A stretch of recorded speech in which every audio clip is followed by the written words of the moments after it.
I've got my hangers here.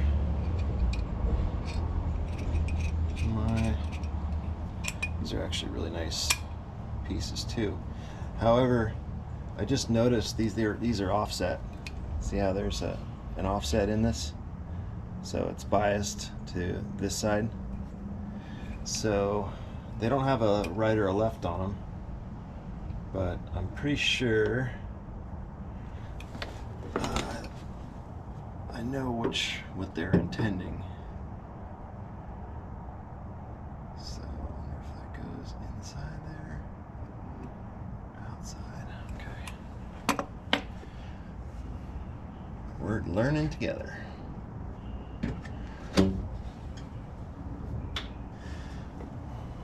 Now, when you put tube caps on, that's a sign that they really want their exhaust to be good. In fact, even in the instructions, they say don't run your car for less than 20 or 30 minutes ever, because the combustion gases have acids in them. And what happens with those acids is that when condensation forms, obviously hot air meeting cold air, those acids will form inside the exhaust because they're obviously not coated. Acid does what? It erodes things, which basically turns into rust every time you start your car. And it's always those short trips that people don't realize that create condensation inside your engine because of the hot air meeting the cold air. So it's a thing. It's just what you got to think about. And my orange truck was a testament to that. I did a lot of starting it, pulling it out, let it sit. 6-8 hours later, I pull it back in the garage, and sure enough, I had a bunch of milk chocolate in my valve cover puke tank, which is meant to take the condensation out of the engine and put it into a tank, and you just drain it out. But every oil change, I basically had to clean it out, and it was just a bunch of milky, gross goo. So oil and all that creates that stuff. So just a heads up.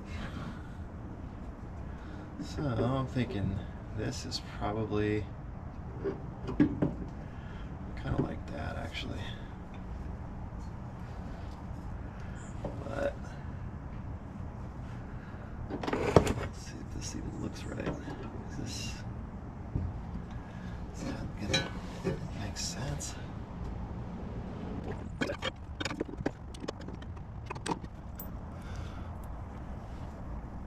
And obviously you'd want to use locking hardware. With exhaust, I always recommend using a split lock washer and not a nylock. Or if you want to get even more safe, get the top locks or stover nuts. Stover nuts are actually, they have an oval shaped top of the nut, and it's actually a mechanical bind. They don't like to come undone too many times, and in fact they actually fail if you take them off and put them on too many times, so you want to throw those away. But that's just for racing stuff. You don't, with this kind of thing, you just want to use a lock washer, and you're probably going to be fine. They don't wear out unless they rust and break. So I'm going to leave that right there for now, and I got to figure out the other side, which has its own hanger. So I want to take some measurements so you can see here. Get some light up here for you guys. So you can see that factory hanger right here. And because this car was a single exhaust, it's a 383 two barrel, so it had single exhaust, and this bracket was factory. In fact, this is an aftermarket floor pan. Basically the whole car from the firewall back is aftermarket, but as far as floors go. But yeah, so that came on there, and so I need the TTI folks actually had a bracket that I showed you in an earlier segment, which is this guy here. It's not exactly the same, but it's way sturdier, and it's not sheet metal, so it's actually plate. It's like 1/8 inch plate, so I have to get that guy put up here. So that'll be our hanger for this side. but I got to take some measurements from this side and transfer them over to here. Let's see how that works. So I'm gonna put you guys down, get this stuff out, and then I'll be right back with you. All right, guys, so I'm back, and so I was gonna measure where this guy is and just duplicate it over here, but I think the smarter thing to do is, jeez, you guys, I've got this bracket hung on the new, the hanger on the new bracket, and just loosely assembled. I think it's a smarter move to get this guy up and kind of in place and see where the pipes lay out as far as next to the gas tank. There's a cross member up in there that seems to be contacting the exhaust where it pops up and over the rear end. So I don't think I'm going to take that route. I think what I'm going to do is just mark this guy once I get the front tubes on and build it back to me, basically this way. And I think that's a smarter move, because you want to really, because that's a fixed end there. They say build it from the back to the front, but those are fixed. Those are not going to change. And I know I'm going to have to modify my mufflers because they're too short. Not sure to what extent yet, but I'll get there. But I think what I'm going to do is just remove this guy for now. And let's see here. Sorry. Try not to drop this on my face. I'm already ugly enough. And get this collector and the X pipe put in place, and see how everything kind of lands from that perspective. So that's what we're gonna do.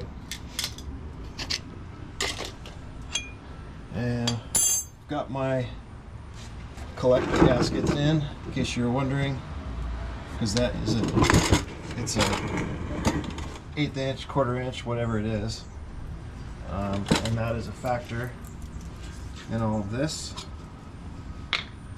Even though it's just a small amount, you want to take everything into consideration, especially when you're building exhaust from nothing.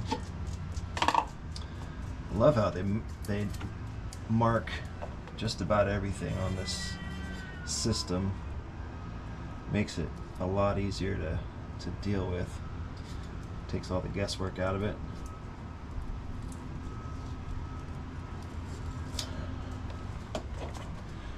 I swear, my dogs go lay on the couch, chill out, take naps, and then when I start talking, they come rolling out here wanting something. And as you heard, the cat too does the same exact thing, like he's a dog. It's pet owner life, I guess. I don't know what I'd do without these guys, though. They're my support system.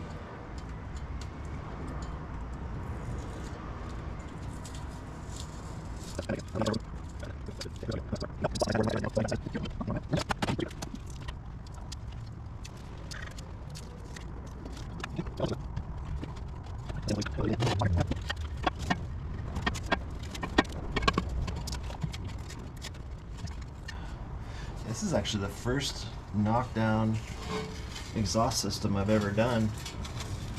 From what I understand, all the exhaust shops are doing this now instead of doing the old crush bender stuff.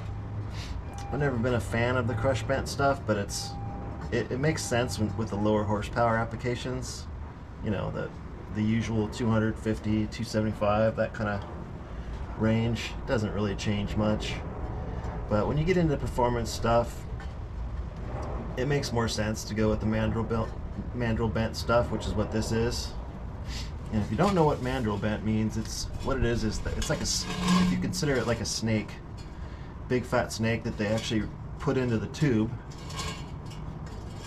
before they bend it, and it maintains the shape. It kind of expands inside the tube while they bend it, and it keeps it from deforming in the bending process. And now these guys have jigs and stuff set up for these cars, obviously. They had to make one in the beginning, but they put all that stuff, those mandrels, inside these tubes when they bend them. That's why they're so well defined, even in the turns. I mean, they do crush and bend a little bit, but overall, they keep their shape very well.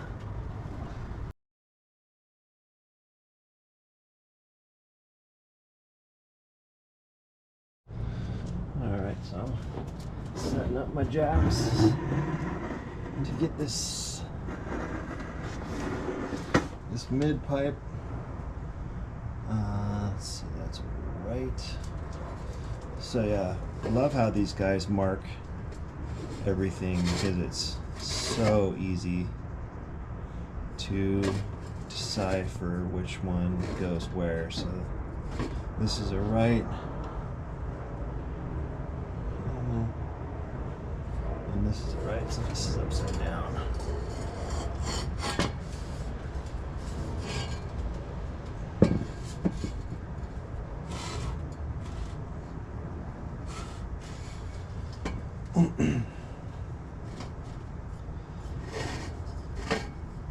All the serial numbers. It's actually wrong. Sorry, I'm not in the shot right now. I'm trying to get my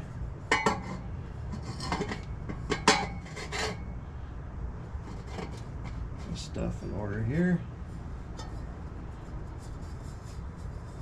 Yeah, so they basically put the serial numbers down so you can actually see what it is when it's on the car, which is pretty darn good thinking for TTI to do that. And I'm not sponsored by these guys, I just believe in their products. And if you're working with a Dodge, even modern day Dodges, I would say these guys are the only game in town, in my opinion. But I don't really do much with, I don't do modern stuff, so that's where my limitations are. So there.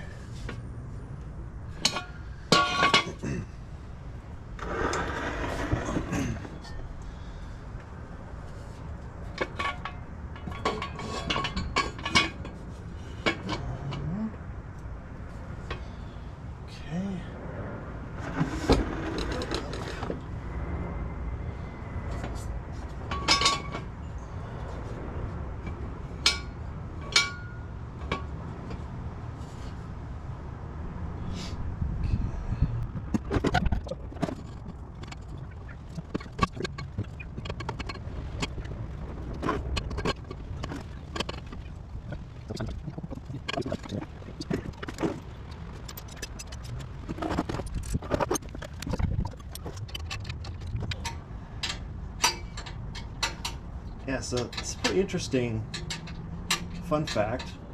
I think it is anyway, but when you buy headers from these guys, they tell you to use an old set of headers to do your first fire up in the car. And the reason for that is because a lot of times your air fuel mixture is out of whack when you first start a car. It could either go real lean or real rich.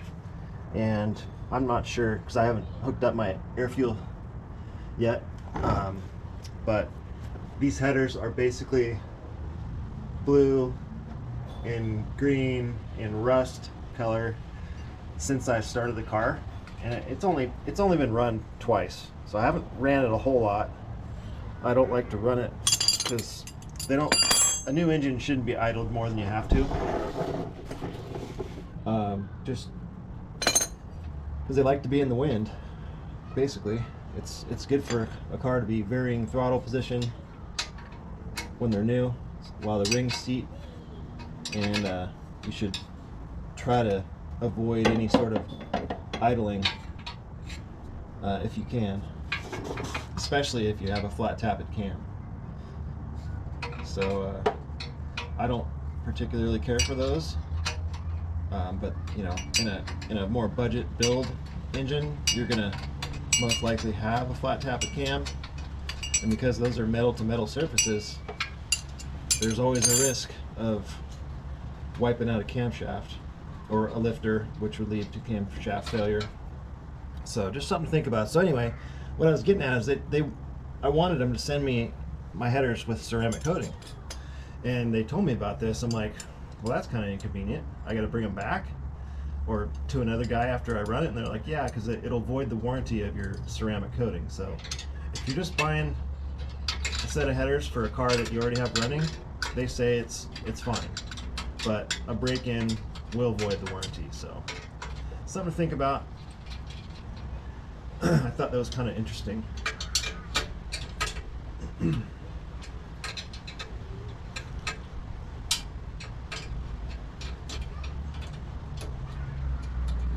so what I'm doing here, in case you didn't know, is loosening up these collector bolts, because they're going to give me a little more leeway for moving this these collector extensions.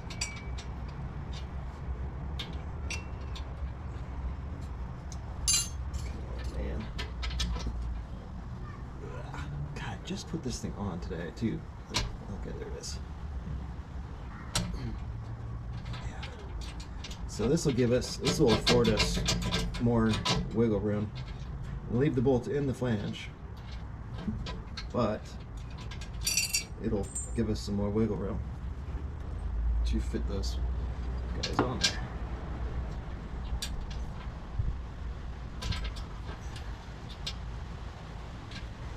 And this stuff's never going to be perfect, but when you tighten it all up and put some heat into it, it'll settle down, or it should.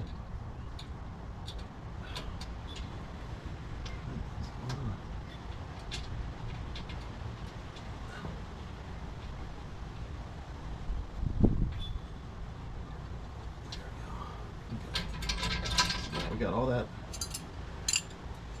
wiggle room. Let's see if this changes our chances or not.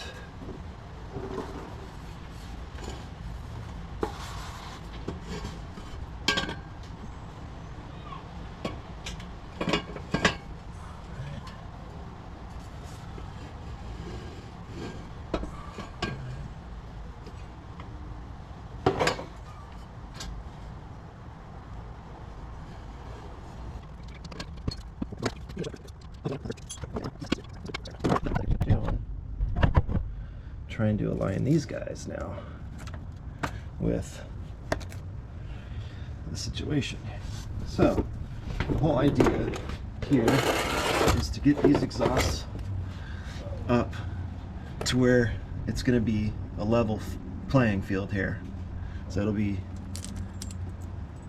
I'll try to get them to where they're in the spot where they're going to live. Got them hooked in, at least engaged up to an inch here. And then once I have them level, they will most likely go in a lot easier.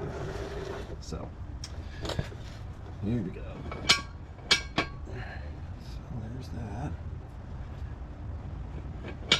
Okay. Man, that's really well. I mean, it contours the floor like probably a half an inch, if that's where they go. You can kind of see it. I'll show you. So you can see how, what I'm talking about here. See the plane of the headers, the collectors, and where I just slid these guys on here, I have about an inch, about the distance of that slit right there. And you can kind of see it jogs up slightly at the X, and then I'm just kind of basing it off my subframe connectors And we're pretty close. I mean, that's about a ½ inch to the bottom of the floor there. And so this is where our mufflers are going to go, right in here. Because my mufflers are short, I got to decide where, because these guys are actually suspended by these brackets. So I've got that to think about, but I'm thinking maybe I should run the mufflers right here and just extend this guy. I'll have to think about that, see what weigh our options here. But yeah, I mean, it all seems real easy. Oh, I'm just gonna buy a knockdown exhaust kit and just put it on. It's gonna be super easy and I don't have to think about it. And no, you still gotta think about it and plan. So that's why we mock things up. So, but I am about out of time for today. But I'm gonna keep this content coming for you guys as I put the system together. But it'll just seem like a second for you, so don't you worry. Alright, so I'm knocking up my mufflers to see how much extra pipe I'm gonna have to add to this. And I should probably start on this side actually, because I actually have a hanger in place here.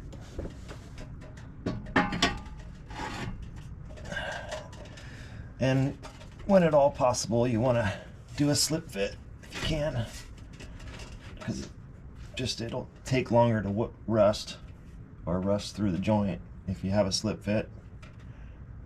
So looks like I don't need a whole lot actually, and I'm pretty leveled out as far as where I need to be.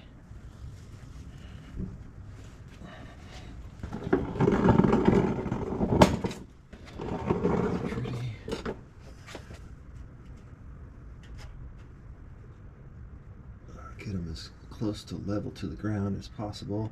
We're just mocking up right now still. It's not this is not a final fit, because I'd be using anti-seize if it was. So this guy here looks like it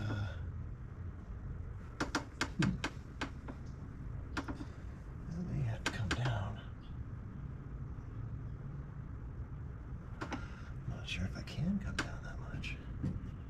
Yeah, I can. Huh. That's quite a bit. Let's see if I can go up with this. No. Alright. That's interesting.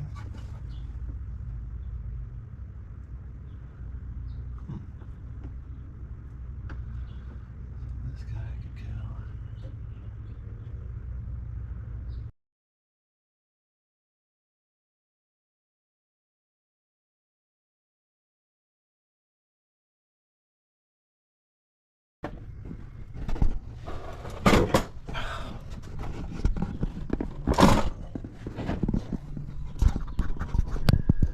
So you can see my dilemma here. So this is my step up and then back down right before the rear end, and I've got about a 3-inch difference there, maybe a little bit more. And this bracket, while it mounts to the frame, or I'm sorry, the belly pan, it came on the pan, but I may be able to lower it. I mean, I know I can lower it, but how much is the question. So I'm glad I didn't install that one, because that is less work I'm gonna have to do. So alright, so I'm gonna get this other muffler on just to mock it in and see what's what here. Guys, in place. This is why we do mock up.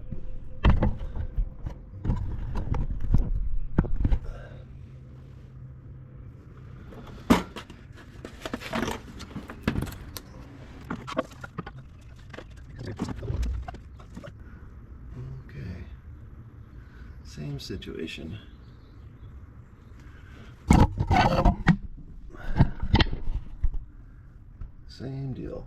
just about 3 inches. But since this one doesn't have a hanger on it, it's obviously lower. So I went like that. So I gotta prop this guy up like that and see where if we can even do this hanger. Unless we have to modify the hanger, which is entirely possible. But it looks like I need, let me get a tape measure here. I measure that, and if I can get that piece cut. So what I'm talking about is getting this. Sorry, these tripods are a pain. So if I can get this guy measured out, so I'm going to need a flare to go over this. Hopefully you can see where I'm pointing. So I want a swaged end, meaning like the muffler shops do them. They put a die in and it opens up the pipe. I have that knockdown kit, or a partial knockdown kit, that I was going to use to build this whole system, but I ended up not having enough of everything. So I do have some swaged pieces that I can actually rob from that kit and make this work. Basically getting all the tube work connected, and then I'll figure out my hangers from there. So let me go, oh wait, I have a tape measure right here.